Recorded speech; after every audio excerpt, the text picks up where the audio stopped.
Friends, আমরা দাঁত যদি ব্রাশ করি তাহলে আমাদের দাঁত দিয়ে অনেকেরই রক্ত বের হয় এবং প্রচণ্ড রক্ত বের হওয়ার কারণটা অনেকেরই অজানা। এবং এ ধরনের দাঁত দিয়ে রক্ত পড়ার জন্য আপনি অনেক বেশি দুশ্চিন্তাগ্রস্ত। কিভাবে এর হবে সমাধান এবং কেন দাঁত দিয়ে রক্ত পড়ে, দাঁতের গোড়া কিংবা মাড়ি থেকে রক্ত আসে, সে সম্পর্কে আজকে বিস্তারিত আলোচনা করব।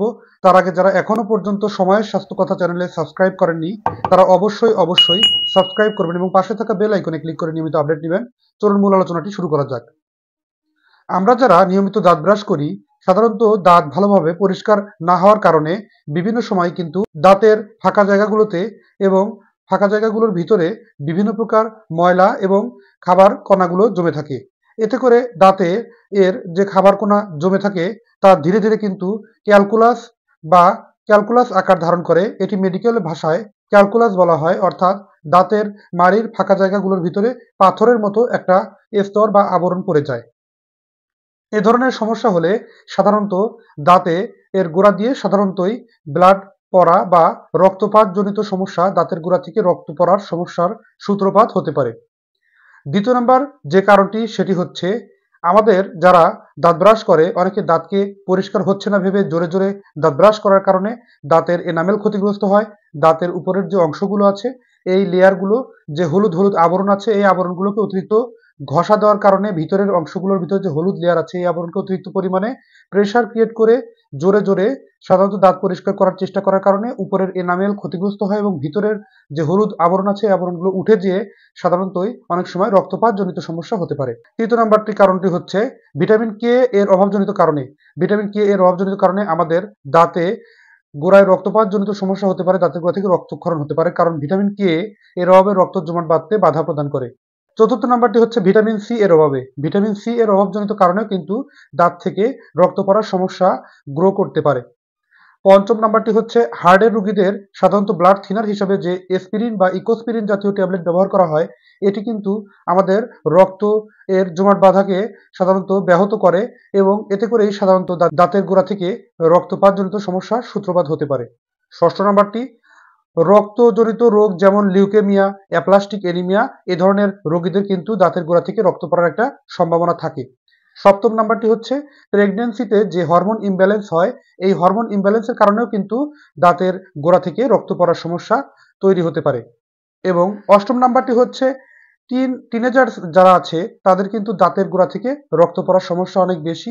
এর আরেকটি কারণ হচ্ছে সাধারণত হরমোন জনিত টিনেজার্স বয়সে যে হরমোন জনিত ইমব্যালেন্সের কারণেও কিন্তু এরকমটি হতে পারে।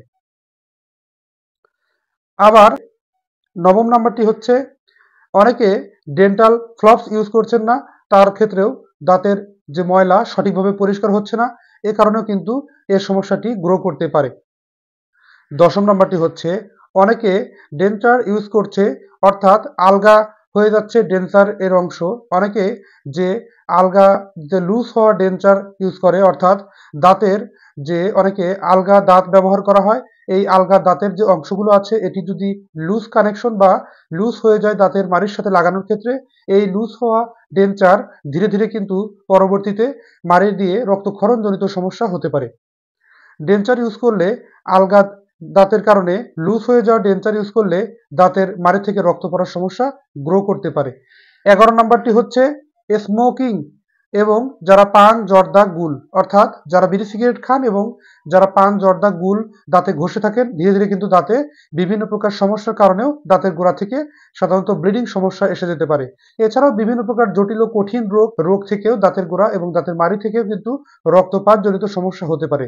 তাই আমাদেরকে প্রথমে আগে দাঁতের গোড়া থেকে রক্ত পড়ার সমস্যার জন্য সাধারণতই ক্যালকুলাস জনিত কারণেই বেশি দাঁত থেকে রক্ত পড়ার সমস্যা নিয়ে সাধারণত ডাক্তারের কাছে মানুষ বেশি যেয়ে থাকেন এবং দাঁতের মাড়ি থেকে রক্ত পড়ার সমস্যার সমাধান করতে প্রথমে প্রাথমিকভাবে আমাদেরকে আগে সঠিক কারণটি খুঁজে বের করতে হবে। যদি স্বাভাবিক কোনো কারণেই হয়ে থাকে তাহলে আমরা ভিটামিন কে সমৃদ্ধ খাবার যেমন ফুলকপি, বাঁধাকপি এবং যে সমস্ত খাবার যেমন লেটুস পাতা, এগুলোতে প্রচুর পরিমাণে ভিটামিন কে আছে, এগুলো খেলে কিন্তু আমাদের দাঁতের রক্তপাতজনিত সমস্যা অনেক অংশেই কমিয়ে আনা সম্ভব, দাঁতের গোড়া থেকে যে রক্তপাতজনিত সমস্যা।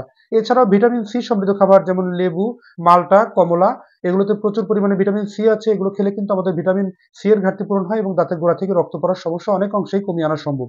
এছাড়াও দাঁতের গোড়ায় ইনফেকশন আছে, দাঁত দিয়ে প্রতিনিয়ত দাঁতের গোড়া থেকে দুর্গন্ধ বেরোচ্ছে, এরকম সমস্যা সৃষ্টি হলে সাধারণত তারা একটু মাউথওয়াশ অথবা বিভিন্ন প্রকার প্রোবায়োটিন আয়োডিন মাউথওয়াশ আছে, সাধারণত এটি 1% আকারে পাওয়া যায়, 2 মুঠো পরিমাণে আধা গ্লাস পানির সাথে মিশ্রিত করে দিনে 2 বার কুলি করতে পারেন। তবে এছাড়াও আরেকটি ঘরোয়া উপায় হচ্ছে বলে দেই, আপনারা 1 চিমটি লবণ এবং আধা গ্লাস পরিমাণে কুসুম গরম পানির সাথে মিশ্রিত করে লবণ দিয়ে কুলি করলেও কিন্তু দাঁতের গোড়ার সমস্যা অনেক অংশেই কমিয়ে আনা সম্ভব। বন্ধুরা, যদি দাঁতের সমস্যা অতিরিক্ত মাত্রায় হয়, যদি অতিরিক্ত মাত্রায় ব্লিডিং সমস্যা হয়, তাহলে আপনাকে কিন্তু অবশ্যই আপনার নিকটস্থ কোনো রেজিস্টারপ্রাপ্ত একজন চিকিৎসকের শরণাপন্ন হতে হবে। আজকের অনুষ্ঠানটি এ পর্যন্তই। আপনাদের যদি দাঁত সম্পর্কে কোনো কিছু জানার থাকে অবশ্যই কমেন্ট করে জানাবেন।